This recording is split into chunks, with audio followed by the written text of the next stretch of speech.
Pues hola a todos y todas. Tenemos con nosotros hoy al doctor Saúl López Noriega. Es investigador de tiempo completo de la División de Estudios Jurídicos del CIDE y miembro de la mesa editorial de la revista Nexos, donde también edita el blog El Juego de la Suprema Corte. Saúl, muchísimas gracias por estar aquí con nosotros hoy. Al contrario, Mía, gracias por invitarme. Y bueno, si no me equivoco, estás Ujú. trabajando pues actualmente en un libro sobre el futuro de la libertad de expresión en la era digital.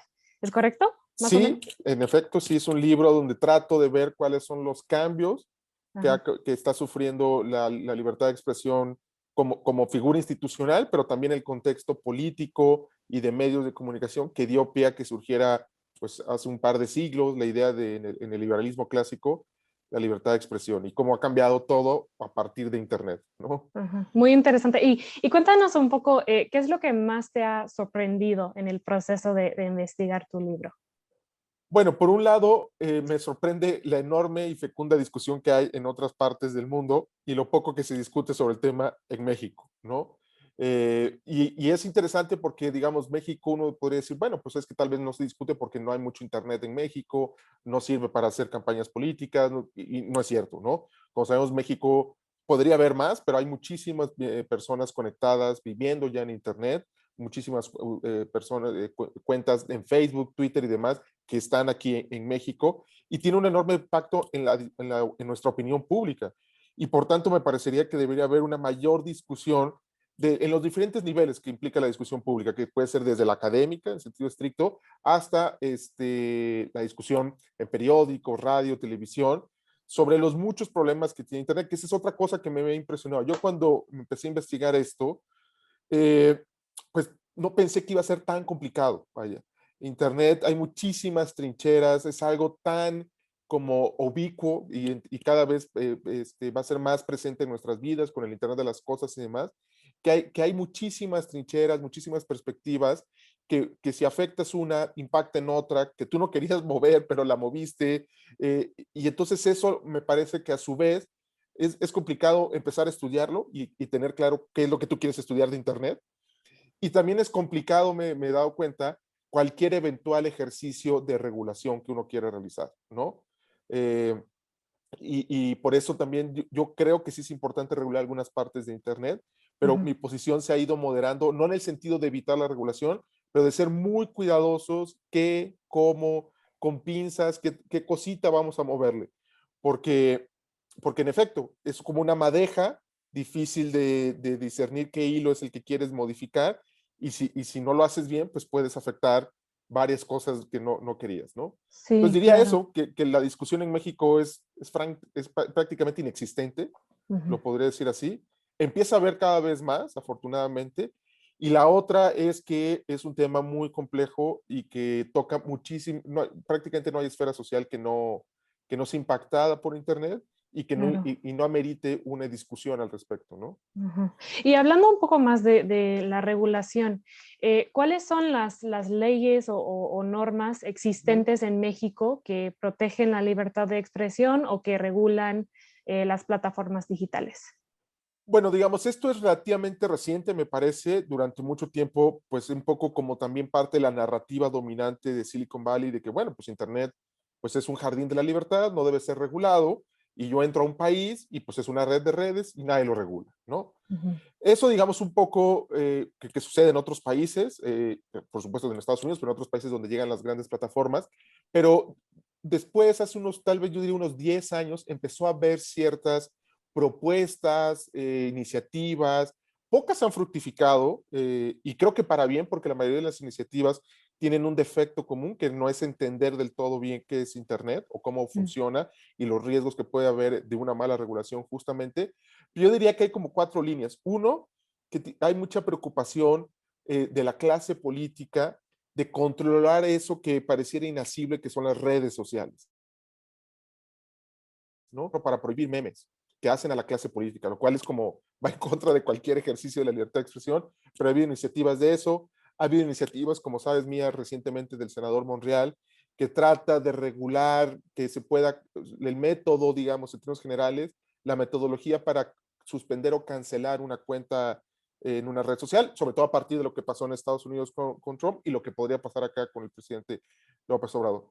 Otra beta que empieza a ver es el tema de los impuestos, que creo que esa no está del todo mal, habría que ver números como toda cuestión de impuestos y demás, habría que tener cuidado con el efecto que tiene esto en el precio del servicio que prestan algunas plataformas. ¿Okay? Sé que otras son gratuitas, como las que conocemos, Facebook, Twitter y TikTok, pero otras como Netflix y demás, no. ¿No? Y la cuarta es que no hubo una discusión, pero importantísima, que fue el TEMEC. En el TEMEC hay una regulación que no existía por obvias razones en su antecedente, que es el Telecam. Ahí ya hay un capítulo, el capítulo 19, si recuerdo bien, sobre servicios informáticos o de información o de prestación de servicios digitales. Y entonces, y digo sin discusión, o sea, seguramente hubo discusión entre la gente de Estados Unidos, Canadá y el gobierno mexicano, pero prácticamente ese aspecto, como muchos otros de ese instrumento internacional, no se debatieron en la discusión pública mexicana, ¿no? Y pues, digamos, la famosa sección 230 de Estados Unidos prácticamente, con un pequeño cambio de fraseo, pero prácticamente tal cual, se inserta en el Telecam, que es una regulación importantísima.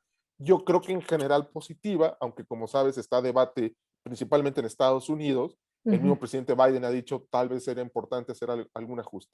Y la última línea, que ahorita me acordé, que empieza a ver en la Ciudad de México y en otros lugares, tiene que ver con el tema que está muy relacionado con un problema mucho más amplio en México, que es el abuso a las mujeres en general, y en concreto, relacionado ya con Internet, con el problema de compartir fotos, el acoso sexual o compartir contenido desnudo no consentido, porno venganza, que es como se conoce en Estados Unidos. En la Ciudad de México hay una ley, la ley Olimpia, que se conoce coloquialmente así. Creo que esa es otra línea y creo que ahorita en el norte, creo que en Chihuahua, Coahuila, hay una iniciativa al respecto. Entonces diría que esas son las cinco apenas algunos guiños de regulación sobre Internet. Insisto, no todos han prosperado y la mayoría, el punto en común es que no hay una discusión, no tienen claro cómo funciona Internet, ¿no? Y mencionaste que hay una falta de discusión seria sobre este tema en México. Entonces, para ti, ¿cuáles son las preguntas clave que hay que considerar en esta discusión? Bueno, yo creo que, digamos, o sea, si bien es cierto que Internet es una red global, creo que la discusión más importante es si la plataformización que se ha llevado a cabo en los últimos 20 años de Internet es la adecuada para México, ¿no? Y a partir, digamos, no es tanto una preocupación de la red de Internet. La red de Internet tiene potencialmente, es una tecnología que potencialmente tiene muchos caminos en los cuales desarrollar. Hay un camino dominante en Occidente, que es una plataformización que tuvo como origen, como sabemos, en Silicon Valley. Y creo que a partir de ahí vienen muchas preguntas de si el modelo de negocio de esa plataforma es adecuado. Y es adecuado no porque hay un problema con que ganen dinero y mucho dinero, sino es adecuado para efectos de cómo se propaga la información. Ese sería un tema, ¿no? Como sabemos, en muy buena medida, el modelo de negocios está anclado en uso de datos para ir personalizando el contenido que se le entrega a los usuarios en redes sociales. Y eso, la discusión está abierta, pero hay muchos indicios, tanto en términos de argumentos como también ya estudios empíricos, de que no siempre lleva a buen puerto la diseminación de información, ese modelo de negocios. Yo creo que ese sería uno. El tratamiento de datos personales, creo que es algo muy, muy importante. En Europa, como sabemos, yo creo que es la punta de lanza. Estados Unidos creo que se ha quedado un poco atrás, inclusive algunos académicos dicen, pues están reuniendo todas las piezas como para que haya un momento constitucional en Estados Unidos para impulsar y replantear, redefinir el tema de datos personales en Estados Unidos. Yo creo que México también debería de empezar a pensar si los datos personales, la legislación de datos personales que tenemos en México es suficientemente adecuada. Y Ujú, una tercera cuestión, sobre todo, que yo pensaría de bote pronto, que es importante considerar en un país que si bien es cierto que hay muchas personas que están conectadas a Internet, también hay muchas comunidades que no lo tienen, ujú, es tener cuidado con estas cosas que están sucediendo por parte de Google y Facebook, que ellos ofrecen una plataforma, pero también empiezan a ofrecer llevar Internet. Y yo te ofrezco llevar Internet a una comunidad donde nadie más quiere llevarlo, yo te lo llevo, ¿no? Y digamos, es muy delicado porque pues no solo estás ofreciendo el servicio de llevar la tecnología, por decirlo así, sino que a su vez, pues eres un prestador de una plataforma dominante, en el caso de Google y Facebook, de esa tecnología, ¿no? ujú, Y esto sucede en muchos países de África, en muchos países latinoamericanos. Entonces ujú, creo que esa también sería una cosa, creo que es importantísimo que México expanda su Internet y prácticamente que cubra su población, pero no a cualquier costo.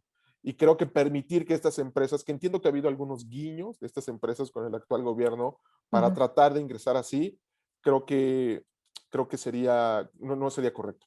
Y la otra línea que creo que es muy importante y que va conforme al modelo de negocios es el tema de competencia.